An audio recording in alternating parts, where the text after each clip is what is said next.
Hello everyone and thank you for tuning in to another episode of Inclusive Convo. My name is Jonathan Erua and I'll be your host for this and many other platforms to come. About God, we are hopeful. Today I'll be talking to you about something that's very important and to me it's like an awakening because some people are not as woke as they claim. I think they're sleepwalking. You see, I used to be just like them, jumping the gun on anything black or minority focused. From the Black Lives Matter that started in 2013 to the political exploitation to vote for candidates left and right. 16 years in Nigeria, I was never allowed to vote because I was a minor. And close to 10 years in Canada, I still cannot vote because immigrants are only allowed to be exploited by anyone that has clean drinking water, available jobs, or a tissue for our ocean of tears. Now keep in mind that Nigerian politics affects the children. Keep in mind, Western politics affects the immigrants more than the domestics, more than our parents. But we were never allowed to be part of this debate. Although this was bad in many ways, but it was good in one very critical area. Because I could just sit back, observe, watch and learn.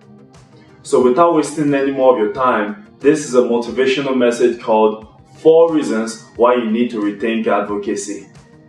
It's for those that believe in all or one life matters. It is for the racist, the ignorant, the depressed, or the average Joe like myself. This is also a true tribute to the fallen pillars of the black community. No wonder we have nothing to hold on besides Black Lives Matter. So please subscribe to my social media, YouTube, or just stay hating. I have a special engine that requires enemies as the fuel. I tell people you can never evolve if you never go through problems. So dear Black Lives Matter, dear All Lives Matter, just for a second, if you can forget what you know about advocacy, what you know about screaming and shouting, and just listen for the first time in your stubborn life. Because the moment we can start thinking like a real community, planet Earth, the faster we can go from flying cars, affordable to accessible education, cleaner planet, and achievable opportunities for our individual success. So here are 4 reasons why you need to rethink advocacy. Number 1, it's for unity. Because people don't know what advocacy really is. In simple definition, it's for unity and not conflict. Not to pick who's black or not to bring back segregated one-race bathrooms or businesses that people have fought and died against, but to help the lives of people facing inequity. There was Harriet Tubman, there was Rosa Parks, but man like MLK did it the best. In a time where people were getting dragged on the streets and treated worse than dogs. In a time where black was prouder than a thick beautiful girl at the club. This coon had the audacity to suit up, speak clear and good vernacular, hug his enemy, risk taking a bullet, just to say I have a dream. He didn't say I have a demand. He didn't say I would disrespect anyone that does not agree with me. Because he knew that they already saw black as a terrorist. He knew they already saw black as a disrespectful black woman.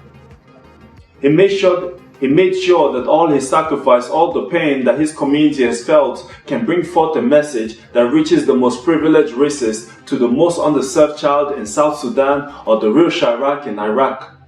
He did it for unity as the foundation for progress and solution in the world. Number 2 is for dedication. The rap game has taught us a lot of things. Violence, only wipe the waps, chase money at 14, not proper education. But for me, I like to pick and choose what I digest. That's how I knew man like Nipsey. So another reason to rethink advocacy is because we should be busy bouncing and grinding all our lives. Leave these types of advocacy to the privileged or white people. How is it possible that the white man who couldn't dance, who couldn't jump, have used our culture to evolve? I heard a brother saying that white girls now have the black magnets. Yet you whose culture has the highest purchasing power still cannot get a simple right of justice or free opportunity. So at times like this, I always remember what a man like Nipsey said. Young child, reach your heights and grow. Don't stop till it's showdown. Focus on the road to success, and it's only with dedication you can avoid offbeats all your oppressors. Celebrities can hold up signs, businesses can put out, but you should be busy running because you have a long way to go. So check out my song Bounce Bounce Bounce if you're confused. Number 3 is for sacrifice. Like the game of basketball, we need to stop giving the enemy a clean layup. The day I had LeBron, who claims to be the GOAT, the king, the chosen one, leading us astray, that's when I knew he stole that strive for greatness from the real GOAT, Kobe Bryant. Like he stole Taco Tuesday from a whole culture. He said, look at me, I'm the captain now. But confuses us like he does on every team he has played on, like are you the player, coach, or the GM? Man like Kobe Bryant was rejected, hated, and stoned by his own fans. But he never complained, he never blinked an eye, even when the haters shoved the ball in his face. It was but a dove in Mamba's clothings. Because he knew in this world we are more depressed than oppressed. Yes, there are enemies in the world, no kidding. Yes, the police are brutal, that's why we never resist. Hands up so they don't shoot, Black Lives Matter so don't risk it, that's what we should be telling ourselves, our culture. Maybe then the enemies can learn. When has punishing criminals ever stopped crimes? When has justice ever stopped brutality?